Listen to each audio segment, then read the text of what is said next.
28, contanto que... Virgília? Interrompi eu. Sim, senhor, é o nome da noiva.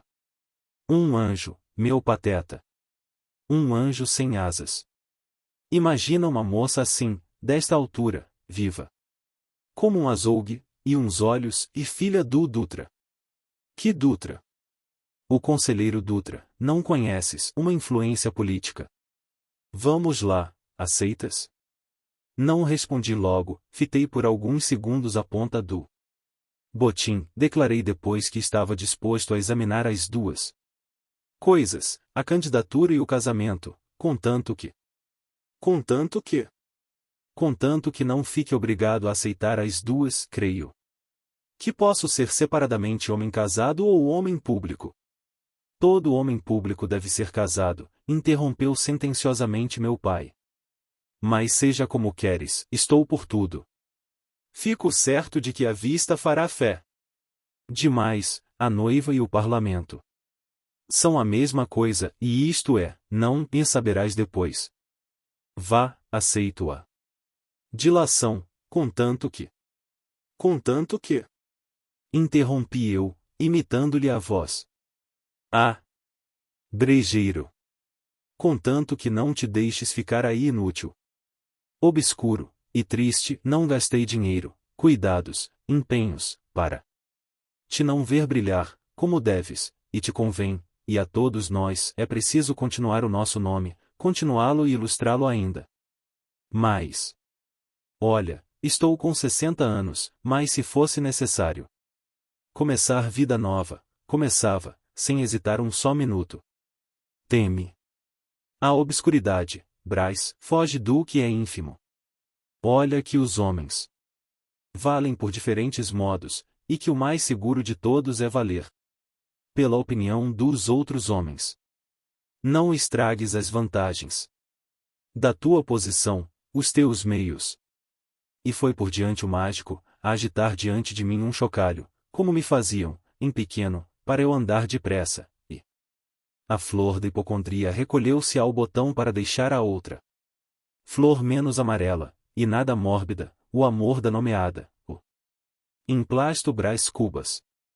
29. A visita. Vencer a meu pai, dispus-me a aceitar o diploma e o casamento, Virgília e a Câmara dos Deputados. As duas Virgílias, disse ele num assomo de ternura política. Aceitei-os, meu pai deu-me 2 fortes abraços. Era o seu próprio sangue que ele, enfim, reconhecia. Desces comigo? Desço amanhã. Vou fazer primeiramente uma visita a D. Eusébia. Meu pai torceu o nariz, mas não disse nada, despediu-se. E desceu. Eu, na tarde desse mesmo dia, fui visitar D. Eusébia. Achei-a a repreender um preto jardineiro, mas deixou tudo para vir falar-me, com um alvoroço, um prazer tão sincero, que me desacanhou logo. Creio que chegou a cingir-me com o seu par de braços robustos. Fez-me sentar ao pé de si, na varanda. Entre muitas exclamações de contentamento. Ora, o Brasinho! Um homem! Quem diria, há anos? Um homem zarrão! E bonito! Qual? Você não se lembra de mim? Disse-lhe que sim, que não era possível esquecer uma amiga tão familiar de nossa casa. D. Eusébia começou a falar de minha mãe, com muitas saudades, com tantas saudades, que me cativou. Logo, posto me entristecesse. Ela percebeu nos meus olhos. E torceu a rédea à conversação, pediu-me que lhe contasse a viagem, os estudos, os namoros. Sim, os namoros também, confessou-me que era uma velha patusca. Nisto recordei-me do episódio de 1814, ela, o Vilaça, a moita, o beijo, o meu grito. E estando a recordá-lo, ouço um render de porta, um farfalhar de saias e esta palavra. Mamãe e mamãe. 30. A flor da moita. A voz as saias pertenciam a uma mocinha morena. que se deteve à porta, alguns instantes, ao ver gente estranha. Silêncio curto e constrangido. Dei Eusébia. Quebrou, enfim, com resolução e franqueza. Vem cá, Eugênia, disse ela, cumprimento o Dr. Brás Cubas. Filho do Sr. Cubas, veio da Europa. E voltando-se para mim. Minha filha Eugênia. Eugênia, a flor da moita, mal respondeu ao gesto de cortesia que lhe fiz, olhou-me admirada e acanhada, e lentamente se aproximou da cadeira da mãe.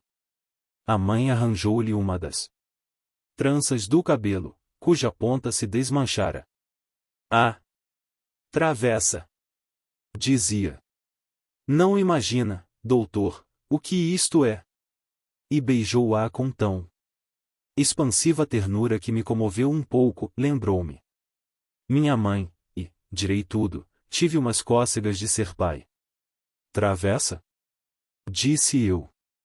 Pois já não está em idade própria, ao que parece. Quantos lhe dá? 17. Menos 1. 16. Pois então. É uma moça. Não pôde Eugênia encobrir a satisfação que sentia com esta minha palavra, mas emendou-se logo, e ficou como dantes, ereta, fria e muda. Em verdade, parecia ainda mais mulher do que era, seria criança nos seus folgares de moça, mas assim quieta, impassível, tinha a compostura da mulher casada. Talvez essa circunstância lhe diminuía um pouco da graça virginal. Depressa nos familiarizamos, a mãe fazia-lhe grandes elogios, eu escutava-os de boa sombra, e ela sorria com os olhos fúlgidos, como se lá dentro do cérebro lhe estivesse a voar uma borboletinha de asas de ouro e olhos de diamante. Digo lá dentro, porque cá fora o que esvoaçou foi uma borboleta preta, que subitamente penetrou na varanda, e começou a bater as asas em derredor de Eusébia. Eusébia deu um grito. Levantou-se, praguejou umas palavras soltas, teis conjuro. Sai, diabo! Virgem Nossa Senhora! Não tenha medo, disse eu, e, tirando o lenço, expelia. Borboleta.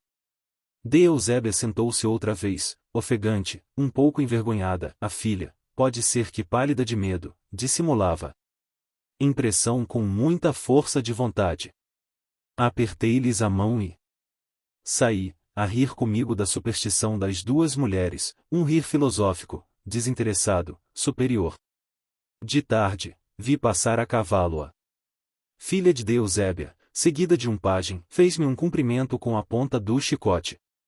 Confesso que me lisonjeei com a ideia de que, alguns passos adiante, ela voltaria a cabeça para trás, mas não voltou.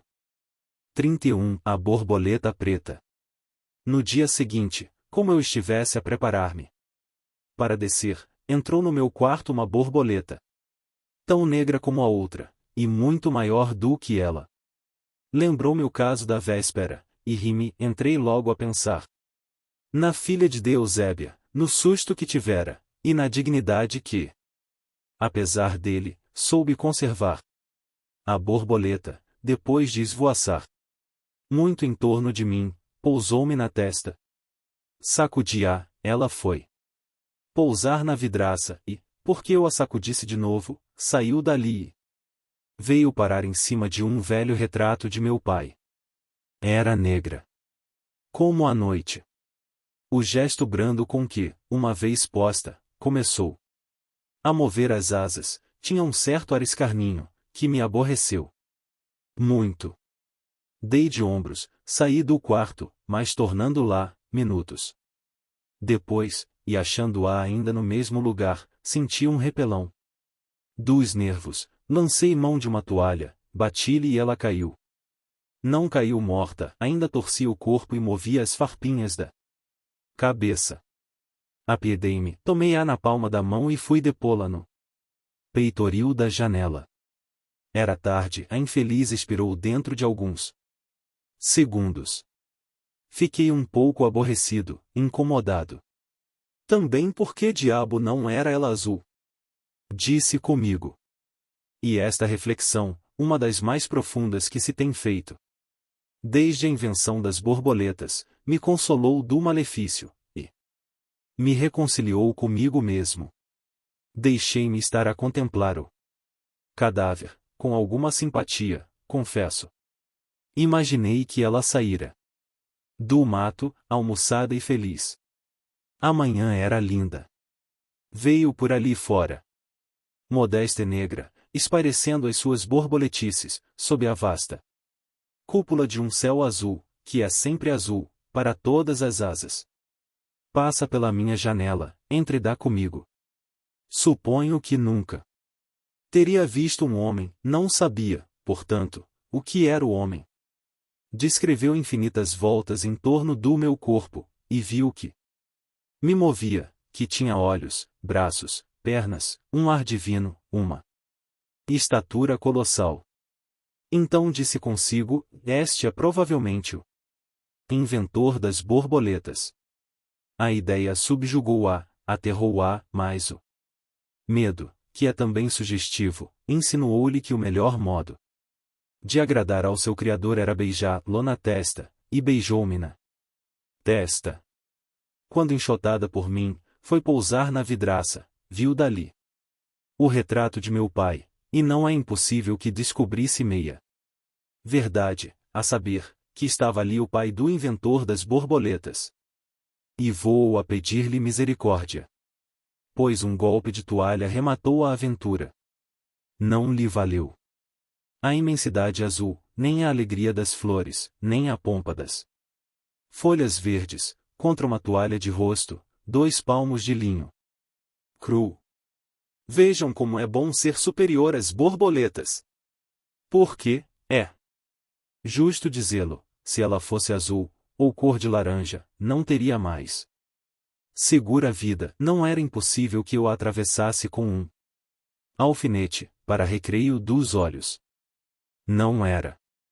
Esta última ideia restituiu-me a consolação, uni o dedo grande ao polegar, despedi um piparote e o cadáver caiu no jardim. Era tempo, aí vinham já as próvidas formigas. Não, volto à primeira ideia, creio que para ela era melhor ter nascido azul. 32, coxa de nascença. Fui dali acabar os preparativos da viagem. Já agora. Não me demoro mais. Desço imediatamente, desço. Ainda que algum leitor circunspecto me detenha para perguntar se o capítulo passado é apenas uma sensaboria ou se chega a empulhação. Ai, não contava com D. Eusébia. E estava pronto, quando me entrou por casa. Vinha convidar-me para transferir a descida, e ir lá jantar nesse dia. Cheguei a recusar. Mas instou tanto, que não pude deixar de aceitar. Demais, era-lhe devida aquela compensação, fui. Eugênia desataviou-se nesse dia por minha causa. Creio que foi por minha causa, se é que não andava muita vez assim. Sem as bichas de ouro, que trazia na véspera, lhe pendiam agora das orelhas, 2 orelhas finamente recortadas numa cabeça de ninfa. Um simples vestido branco, de caça, sem enfeites. Tendo ao colo, em vez de broche, um botão de madrepérola, e outro botão nos punhos, fechando as mangas, e nem sombra de pulseira. Era isso no corpo, não era outra coisa no espírito. Ideias claras, maneiras chãs, certa graça natural, um ar de senhora, e não sei se alguma outra coisa, sim, a boca, exatamente a boca da mãe, a qual me lembrava o episódio de 1814, e então dava-me ímpetos de glosar o mesmo mote à filha. Agora vou mostrar-lhe a chácara, disse a mãe, logo que esgotamos o último gole de café. Saímos à varanda, dali à chácara, e foi então que notei uma circunstância.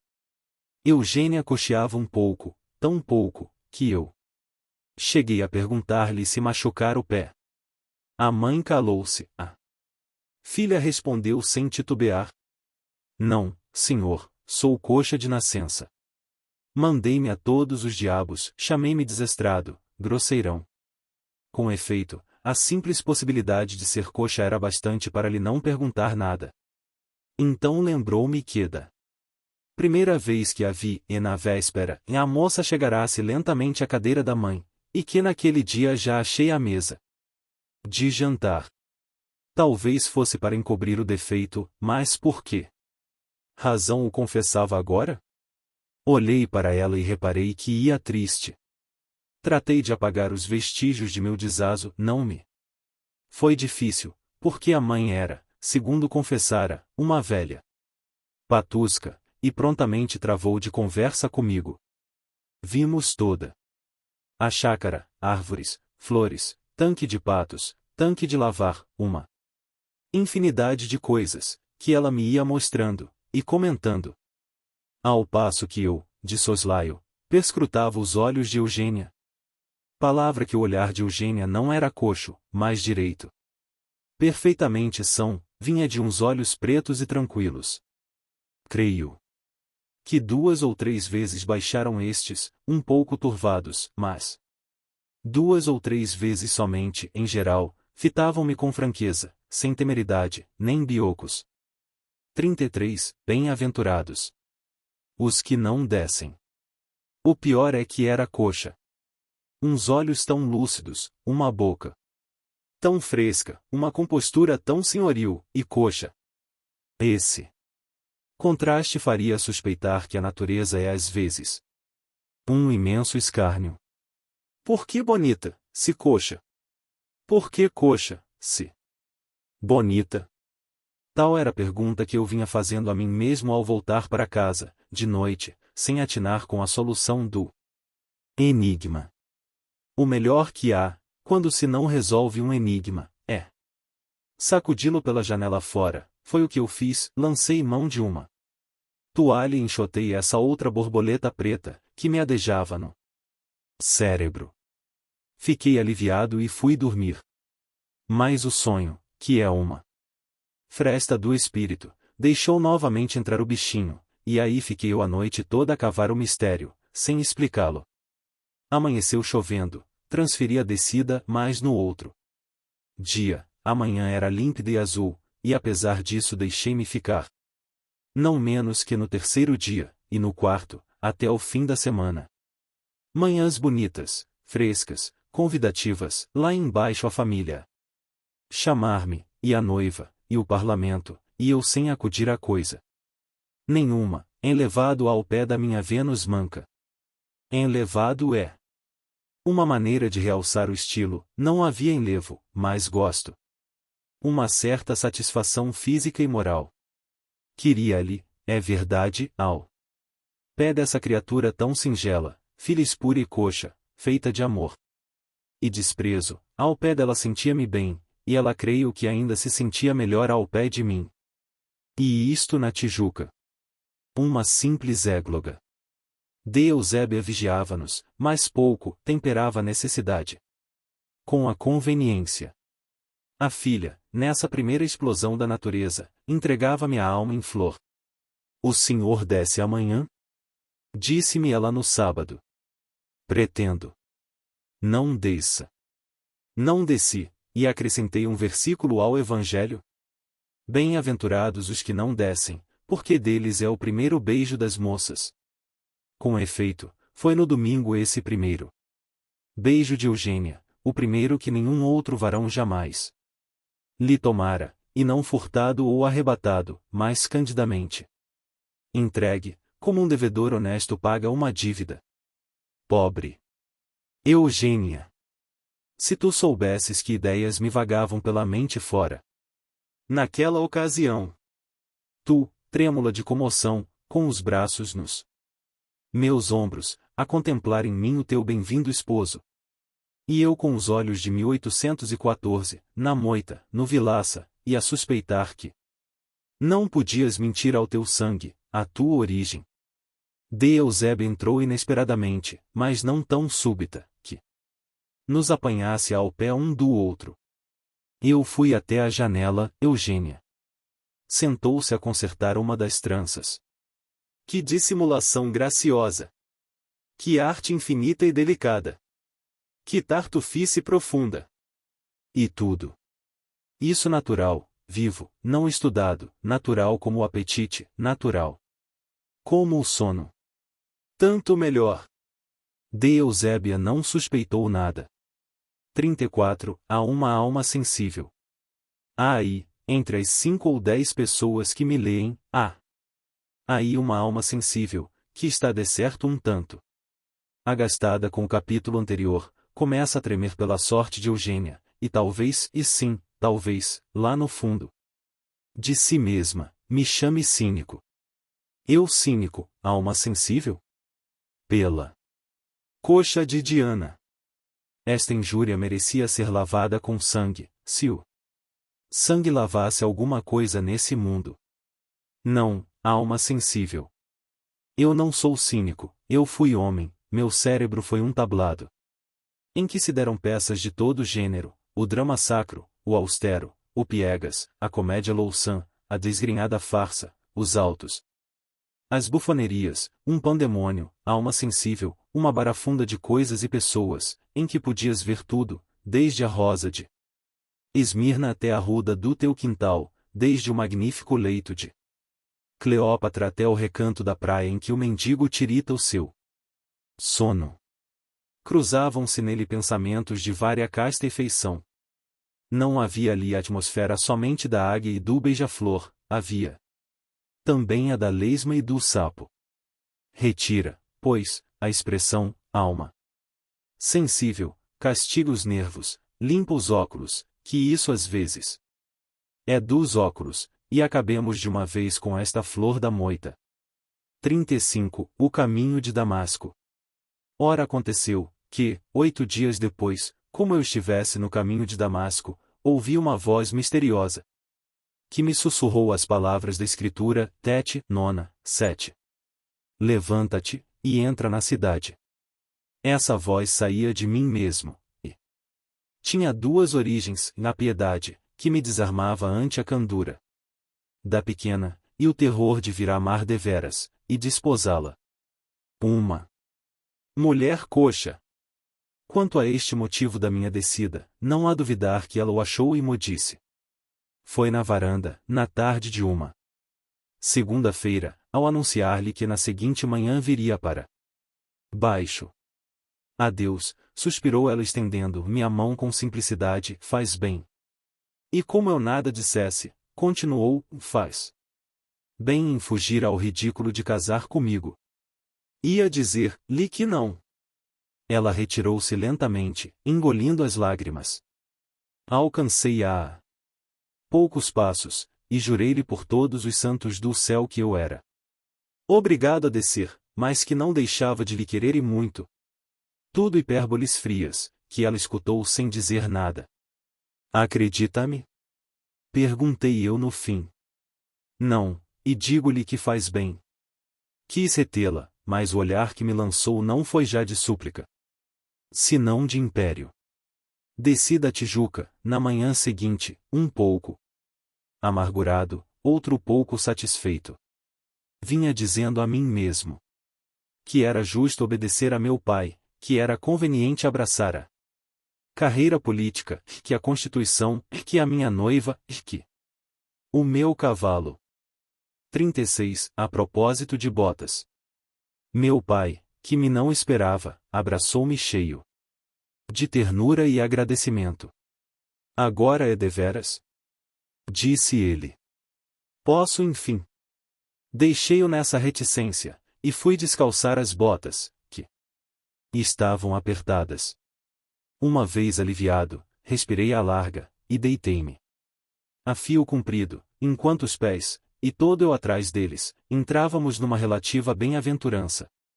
Então considerei que as botas apertadas são uma das maiores venturas da terra, porque, fazendo doer os pés, dão aso ao prazer de as descalçar. Mortifica os pés, desgraçado, desmortifica-os depois, e aí tens a felicidade barata, ao sabor dos sapateiros e de Epicuro. Enquanto esta ideia me trabalhava no famoso trapézio, lançava os olhos para Tijuca, e via a Aleijadinha perder-se no horizonte do pretérito. E sentia que o meu coração não tardaria também a descalçar as suas botas. E descalçou-as o lascivo. 4 ou 5 dias depois, saboreava esse rápido, inefável e incoercível momento de gozo, que sucede a uma dor pungente, a uma preocupação, a um incômodo. Daqui inferia eu que a vida é o mais engenhoso dos fenômenos, porque só aguça a fome, com o fim de deparar a ocasião de comer, e não inventou os calos, senão porque eles aperfeiçoam a felicidade terrestre. Em verdade vos digo que toda a sabedoria humana não vale um par de botas curtas. Tu, minha Eugênia, é que não as descalçaste nunca, foste aí pela estrada da vida, manquejando da perna e do amor, triste como os enterros pobres, solitária, calada, laboriosa, até que vieste também para esta outra margem. O que eu não sei é se a tua existência era muito necessária ao século. Quem sabe?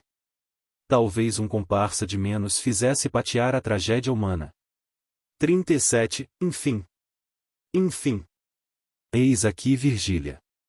Antes de ir à casa do conselheiro Dutra, perguntei a meu pai se havia algum ajuste prévio de casamento. Nenhum ajuste. Há tempos, conversando com ele a teu respeito, confessei-lhe o desejo que tinha de te ver deputado e de tal modo falei, que ele prometeu fazer alguma coisa, e creio que o fará. Quanto à noiva, é o nome que dou a uma criaturinha, que é uma joia, uma flor, uma estrela, uma coisa rara. É a filha dele. Imaginei que, se casasses com ela, mais depressa sérias deputado. Só isto?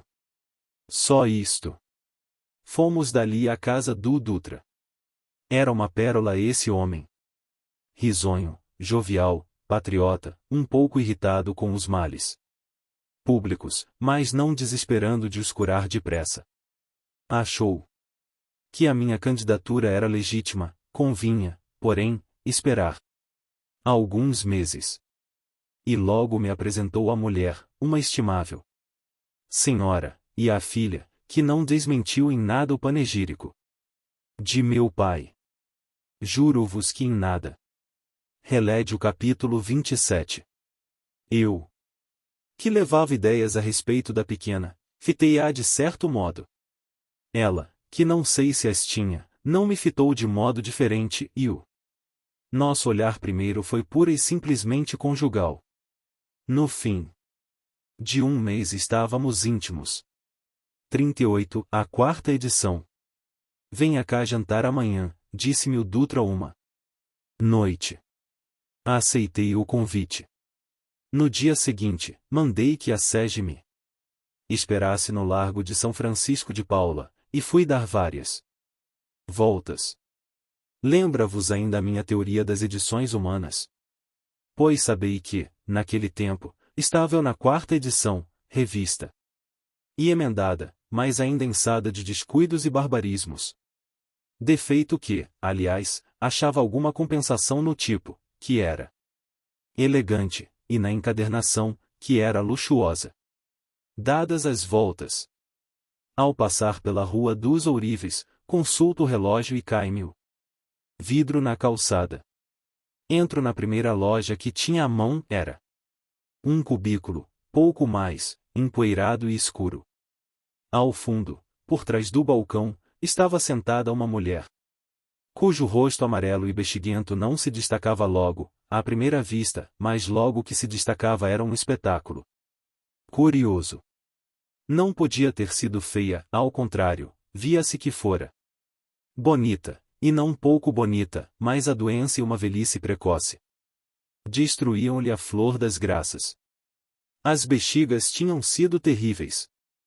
Os sinais, grandes e muitos, faziam saliências encarnas, declives e aclives, e davam uma sensação de lixa grossa, enormemente grossa. Eram os olhos a melhor parte do vulto, e aliás tinham Uma expressão singular e repugnante, que mudou, entretanto, logo que eu comecei a falar. Quanto ao cabelo, estava roxo e quase tão poento como os portais da loja. Num dos dedos da mão esquerda fulgia-lhe um diamante.